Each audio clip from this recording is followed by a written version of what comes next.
pure additive, meaning you had all these other variants and now we've got Omicron too, you would see these bars stack on top of each other. We don't see that. What we see is the purple begins to compete away the green. So the size of this purple bar here is larger than this green bar, and it's purple's larger than this green bar and this one. So what's happening is people are, this is very good news, it's baked into this chart. It's saying that people are getting one or the other, but if you get Omicron, you're not getting the other one too, because we would see that, because some people would be detectable, they would have both variants in them, and you'd be able to detect that. I'm not seeing data for that. So what it is saying is that people are showing up, they have the Omicron variant within them, and they are SGTF. They are the S gene target failure, meaning they're not showing up with that S gene in there. So because of that, we can clearly say that Omicron is out-competing the other variants, and it's an either or, according to this chart. You're either going to have Omicron, or you're going to have the other one. I can't tell you if you have the other one plus Omicron, because your S gene would light up, and they would have to sequence both of those out of you. I haven't seen any evidence that they've sequenced people and they're saying, oh my gosh, they have Delta and they have Omicron. What we're seeing right now, either or, and that's very, very good news. And the second thing you're going to notice from this is this shape. So let me undo that so I can draw this more clearly. This is the explosive rise we've been hearing about breathlessly in the news, but you can clearly see that this is already peaked out. Now, is that a false peak? Is it going to explode even further from here? Christmas, people at home, large gatherings, partying, a lot of eggnog, possible. But for now, what it looks like is that it's come and peaked. Here's a closer look at that. They are breaking this down now by region, all these different regions, Northwest, Northeast, East Midlands, etc. And so we can see that same shape here. Huge explosive rise, and it seems to be coming back down again. So that's good news. It would probably support a hypothesis that says Omicron is so transmissive that whether you've had prior infection or not, whether you've had vaccination or not, it seems to just come in and sweep through. That's what we're seeing here so far. All right, now where else have we seen that? We're seeing that same behavior in South Africa, but we've got a little extra detail here, which is cool. This Delta wave was very bad. Killed a lot of people, came in, had this explosive rise. These are where you were hearing all sorts of really bad news reports, like, oh my God, death and destruction. And then, of course, what happened, just like every other wave, it kind of went away as fast as it went up. And the interesting part is it took 52 days from sort of the turn the corner phase of this, where it starts to grow exponentially, 52 days to peak before the peak went away. Same thing here. Here's where Omicron starts, ramps up, very sharp fall off in the peak. Let me take that away so you can keep your eye on it. That was half, 25 days. So this is confirming the idea that we have a really, really explosively transmitted, high R naught, super virulent in terms of transmissivity virus. Might as well be measles going into a daycare where nobody has any measles vaccinations. It's astonishing how fast this thing really spread. So that's what we see there. Now, the issue, though, is that even though these are like, look at all these cases. This is however many were detected. And by the way, most people are reporting that the symptoms of Omicron is like cold. So a lot of people aren't even getting tested. But many, many people have caught this thing. And here we are a number of weeks into it. And on December 22nd, a recent report from Reuters says there are currently 129 people in the hospital with the Omicron variant of the coronavirus so far, and 14 people have died with it. Now, why am I emphasizing with? Well, you know why. All we know for sure is that somebody's in the hospital and they've been detected to have Omicron. Are they in the hospital because they had a stroke and then they also found out they had Omicron? Are they in the hospital because they fell off their bicycle? There are some people like that in this story, but look at how pathetically small, wonderfully pathetically small these numbers are. 129 and 14, this is nothing like what we were seeing during the Delta wave. Nonetheless, Health Minister Cillian Keegan says UK government would not hesitate to bring further COVID-19 restrictions if the data showed it was necessary. Good news. First crack in the narrative where we're seeing that they're saying, maybe the data isn't saying we need all these restrictions, because 129 and 14 people in the hospital are dying with COVID. These are very tiny numbers. It's absolutely, as tragic as it is in these individual cases, it's even a larger tragedy to take a nation of 60 million people and lock them all down because there are relative handful of casualties and even deaths. And again, with not of, whole story there, we won't go back through that, you know that story. Prime Minister Boris Johnson said on Tuesday he would not introduce new restrictions in England before Christmas, probably politically smart, but the situation remained extremely difficult and the government might need to act afterwards, so they're keeping their options open to act here. There's nothing in this data so far to suggest they need to. So let's look at some of that data. Next, here's some of it. This is just one report from some doctors out of New Delhi who are saying in India the symptoms caused by both Omicron and SARS-CoV-2, they're very, very different. For example, doctors treating patients affected by the new variant in Delhi say Omicron does not cause loss of taste or smell. Interesting, that's what they're noticing. So if you have COVID-like symptoms and you lose taste or smell, you might have the much more dreaded Delta variant. It's a very different beast, and it needs your full attention. This does too, but I mean, it really does if you got the Delta. So that's a big change. That's a really big change because what we're seeing too is that Omicron does not really replicate all that well deeper in the lung tissue.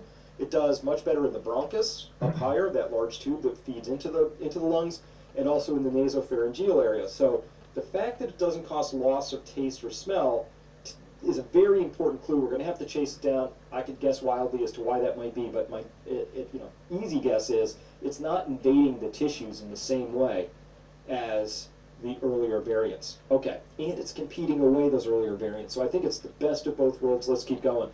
They say here in green, quote, we have treated 24, just a handful, a couple dozen, Omicron positive patients so far, but only 2 were symptomatic.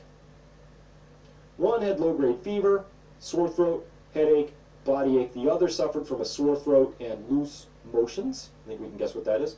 Their condition improved with symptomatic treatment, and none of them required steroids, antiviral drugs, or oxygen therapy. So this is from Dr. Suresh Kumar, medical director of Lok Nayak Hospital. So it's a cold. We've had colds before, people. The whole idea that we would even be considering locking countries down because of what appears to be very much like a cold-like symptom. All right, but that's anecdotal, right? 24 observational patients. This doctor's like, well, looks like a cold to me. That's what we've been treating. But we have bigger data. This is from London. Here we can see this is the percent of COVID patients requiring mechanical ventilation. And you can see here it goes from anywhere from 20%, dipped as low as, I don't know what we call that, maybe 12% or something, shot all the way up to about 30% here. It's been wobbling down, I think, as both different variants have come in and also treatments have gotten better. Fewer people have been requiring mechanical ventilation. But look at this. Look at the nature of this line, and then Omicron comes, and it just plunges. So we're down to, at least in London, about 10% of COVID patients using any sort of mechanical ventilation. I don't know if they count all the patients who went in the hospital or if these are just ones in the ICU. I don't actually know the genesis of this data, Danny, deeper than this. I can just tell you that this chart has changed a lot very recently. There's nothing like it in the entire series going back to the beginning of this whole thing in 2020. That is a straight line plummet down, and the reason it's probably not even lower is because there are still patients on ventilators from the prior variants. It's not because 10% of people with Omicron are ending up on it. It's not how I would read this chart, but we'll have to wait for more data to come in. Denmark, same sort of a thing here. You can see the explosion in cases and the explosion in deaths that they experienced way back here in the bad old days of 2020. And now they weathered these next 2 waves reasonably well. You didn't see any corresponding, not a huge uptick in deaths, so very good job managing that. Hospital system seems to be operating better there than in the UK. And now we see this vast explosion in cases, and they've utterly decoupled from the death line, which has gone up. It's snuck up, no question about it, but it's not even remotely on the same scale as we're seeing from the prior waves, particularly the first one, which caught them pretty flat-footed, medically speaking. Same thing we're seeing in South Africa. Cases in blue, new deaths in red. You can see that the deaths usually follow. Here's the peak in new cases. Deaths were just a little bit behind it. Here, very coincident. Here, a little bit behind again for the Delta wave. Here, there's no relationship whatsoever at the moment between cases and deaths. So unless Omicron is biding its time and it's going to, you know, if the average onset was a couple of weeks in between case rise and death peaks in the prior waves, it ain't there with Omicron so far. Is it going to be a month or 3 months down? We don't know, but for now, I will tell you that's unlikely. It's just pretty, it's not doing anything in terms of deaths. And as well as hospitalization, South Africa data says the median length of stay, which I put this behind, showed this to my subscribers a while back, and also put it up on Twitter. The median stay was 10 days, but in all the prior waves going back through time, and then it's 3 days now, and this is the median hospital stays only 3 days, so much milder. Whatever's sweeping through South Africa, which is the Omicron. And now that was the data. Now we actually have the headlines, which just came out today here. Omicron has 80% lower risk of hospitalization in South Africa. So that's what we're seeing there. And as well, France. This chart is showing ICU 7 days exit rate. It's asking the question, what percentage of the people who entered the ICU with COVID, how many of them were out within 7 days? And the answer is 100%. These are percentages here, so that's 20%, 40, 60, 80, 100%. So 100% of people are leaving now within 7 days, where that used to be somewhere between 20 and, say, closing in on 30, 35%. That's a huge, huge difference. I posted this, and somebody said, oh, but maybe they were all dying. I was like, well, that's a cool theory, bro, but you can just go to the data. There's no huge uptick in deaths over here going on in France. Again, a minor rise, it's happening, but it's vastly lower than we're seeing from any of the prior waves, which is very good news. It's the only way to interpret it. It's just really good news. Okay, I love this. Travis Kling, I love the way Travis put this. He said here, the UK has 12 confirmed Omicron deaths out of 45,000 confirmed cases. That gives it a case fatality rate of 0.027%. That would get Omicron FDA approval. What did he mean by that?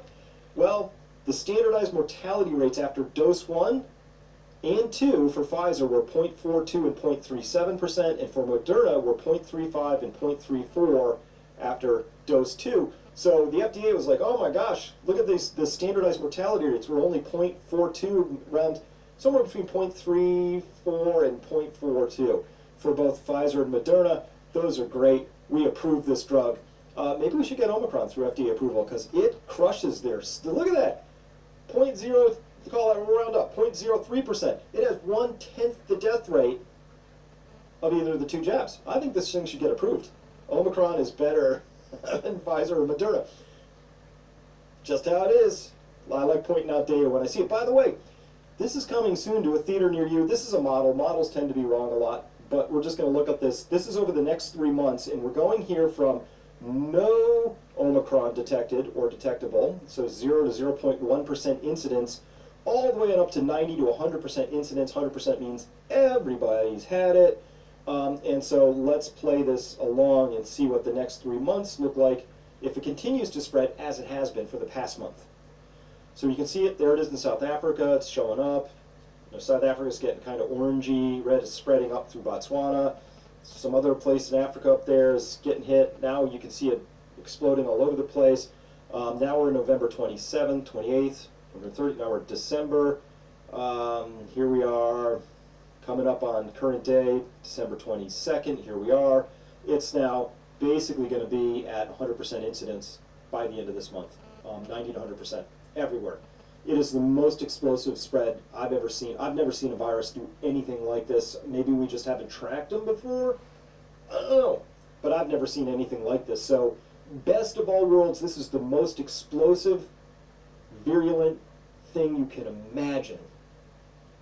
And it's not nearly 80% less deadly or lethal than COVID. You really couldn't have asked for a lot more if you were praying on your knees for a good outcome than this, as it's currently configured. By the way, there are those out there who are very upset at this new development. This would be one. Eric Fagelding, he is just a tireless fearmonger. Look at this. He wrote here on December 20th, breaking, first Omicron U.S. death in Texas. Singular. Singular. First Omicron death in an unvaccinated man reinfected after previously having COVID. Oh my God. he goes into more normal mode, you can just see what he's saying. All these unvaccinated people, even if they've had previous infection, they're going to get crushed because he really likes the vaccine only. He's never been a proponent of early treatments. He's never been a proponent of using terrain boosting things like vitamin D, etc. That's not his thing. He likes the vaccines only, so he goes out and very carefully finds model places and anecdotes where, in this case, an unvaccinated man was reinfected and he died, and then he says, following up on that a few days later, there will be countless more of these stories in the coming months, if these models are correct. It's very sinister sounding, right? I just would like to remind Eric that in Houston, which happens to be in Texas, they already got to 85% seroprevalence, or detectable, not seroprevalence, but detected cases at Houston Methodist. When they're detecting people come in, they have coronavirus. Which version do they have?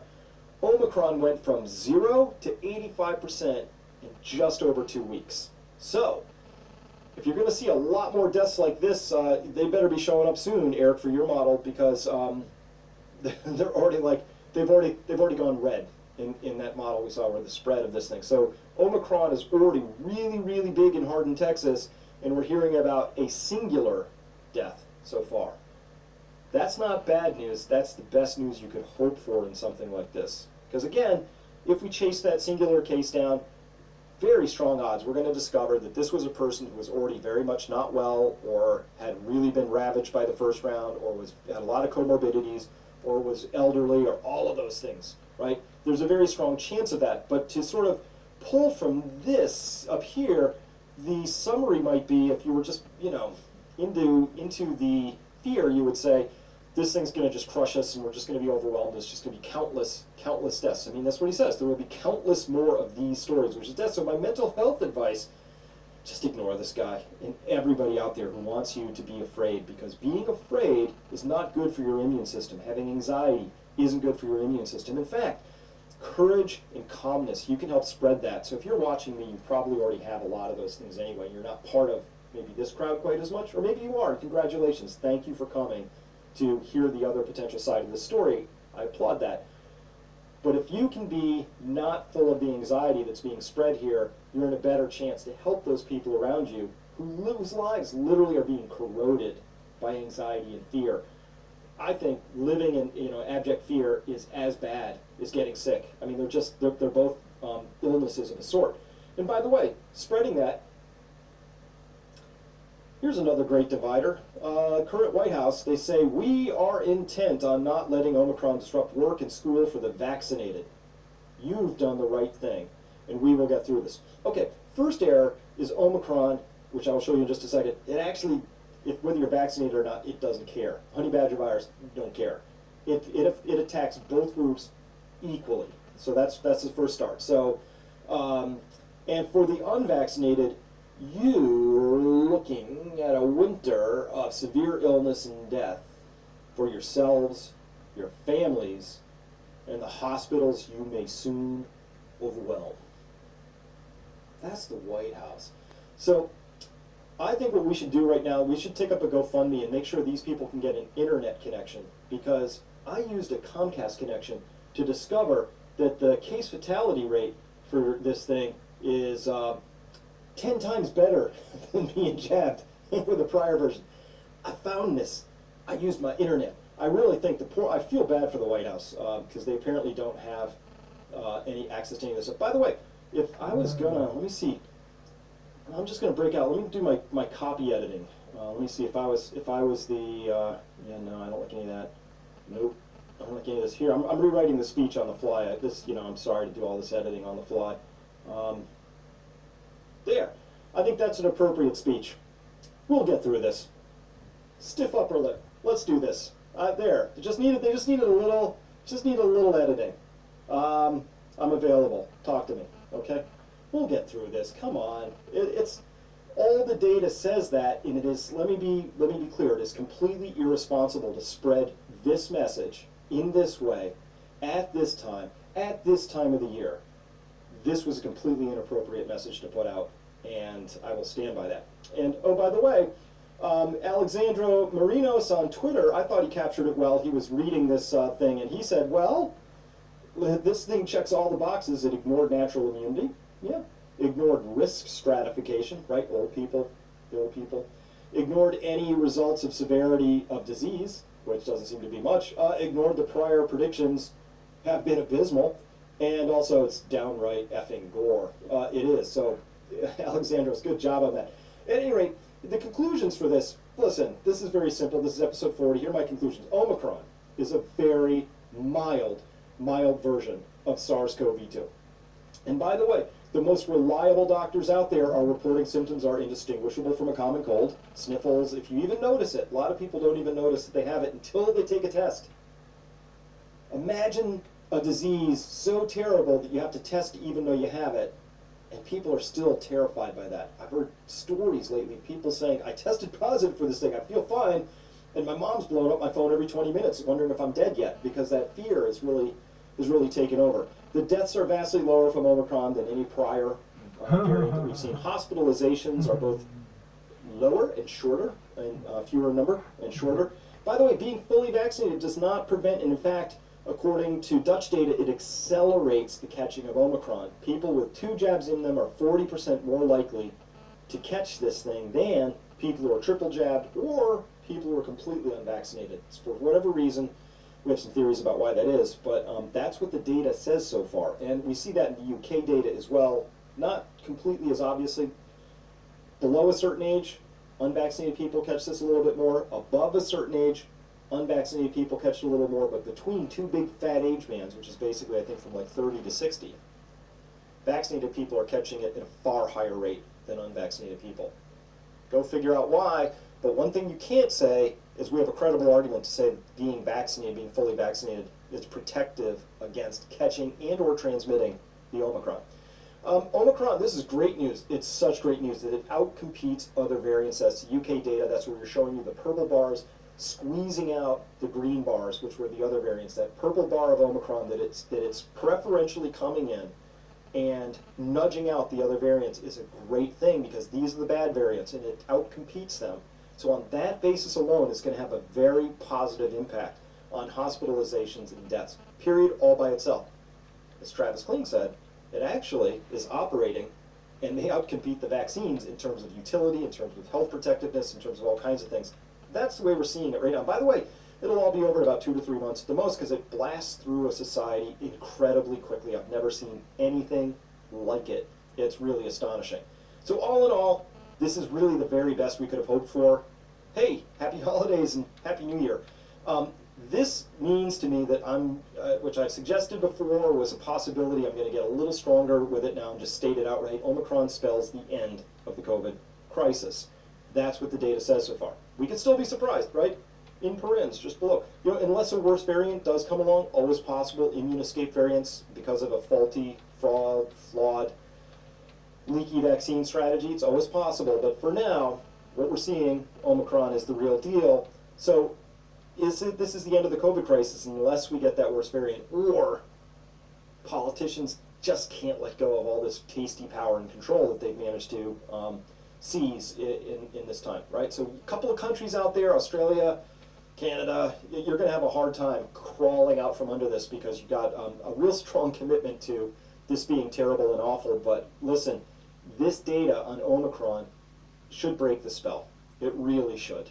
We should be asking, who's afraid of the sniffles, right? In the most cases, right? All right. Please ignore those fear mongers. The data doesn't even remotely support their positions. That's how it is right now. If the data changes, I'll change, and you should too. But for now, the data is coming in and confirming and reconfirming every week or day that ticks by without some mysterious explosion in illness or morbidity around this disease, around Omicron, the better it all looks. So we are pretty deep down in this story right now. We're a month in, and we don't see that. Pretty solid saying this thing is over. So I strongly recommend that the fearmongers just stop. That's the media. Media, time to catch TF up on this whole story. Please, you can start putting out articles. By the way, I've seen a few media outlets start to do this, saying things like, does Omicron spell the end? You know, but most of them are really hyper committed, particularly those that we'll call them the blue checkmark media, the ones that really seem to be wrapped into the power structure, are having a hard time letting go of that old fear narrative, and I really wish that they would. By the way, This is for your little survival media. The longer you do this, the more people you're going to lose. And when your readers find out how badly you misled them, and then how slow you are to catch up to the true nature of this story, I think the more people you're going to lose. And I mean lose, like I'll never subscribe to you again. Sorry, right? So, little pro tip there. And politicians, they just have to, politicians, you got to stop this. You got to stop locking people up and ruining economies. You want to ruin somebody's economy, and which does extraordinary damage, you better have a darn good reason for that. And again, maybe people will or will not notice, and may not be in a mood to re-elect you if that happens. That's what I see coming. So there's lots we can do about this. The first thing is, I'm not so convinced that these politicians are going to release their hold on things, which is why we're holding, I want you to save a couple of dates. First, we're holding an annual seminar, Peak Prosperity. My company, we hold a great seminar. I'm so excited this year. Look who we've got coming this year. They're going to be presenting virtually. You'll have a chance to ask live questions and answers. This is a live virtual event, so you don't have to get up and travel and do all sorts of crazy things like that. You can sit in the comfort of your home. This is Saturday, Sunday. It will be recorded, so if you sign up, you can always watch it at whatever pace you want. But if you show up live, there's a chance to be asking questions of all these amazing people here. So if you go to this URL down here, you can find out more about it and really what the agenda is and what each of these people is going to talk about. Save the dates, plural, because there's another date coming up, January 23rd, which is on Sunday. I'm going to let you read these words off of here. I'm going to tell you that there's something fun showing up on that date, and there's a lot of great people who are involved in this thing as well, and it's time for the United States to join the rest of the world in saying, hey, enough, and we're peaceful people, we're ready to get back on with our lives, and ready to make that known. So this is an extraordinary event. I'm being cagey about it because you wouldn't believe the amount of censorship that's already come down around this concept. So I'll just leave it at that. Hey, that's all I have to tell you today. Reminder, there's always a part 2 to this. And in part 2, I'm going to be going over a little bit more about exactly why I think this whole thing developed the way it did, who was really responsible for this thing developing. And by the way, as you know, I don't believe this was an organic incident. This virus did not come from nature. 99.99% sure about that. Came out of a lab, and then a bunch of people did use it for their own power and benefit and other uses. So we should talk about that because has a lot of implications for how the future is going to unfold. So that's what we're going to talk about in part 2. You can come by Peak Prosperity. That's playing right now. If you click up on this link over my shoulder here, that'll get you there, and you can join the conversation. We'd love to have you there. But first, if you're interested in the seminar, check that out because we've got a great bundle deal for people who want to both join and would like to attend the seminar. Really good thing for you to check out there. All right, that's all I have for now. And I'm just going to wish you Merry Christmas, absolute best of holidays, have a really happy New Year. Good news, Omicron is spelling the end of COVID, so we can get back on with our lives. Best news I've had in a long time. All right, we'll see you later. Bye-bye.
you.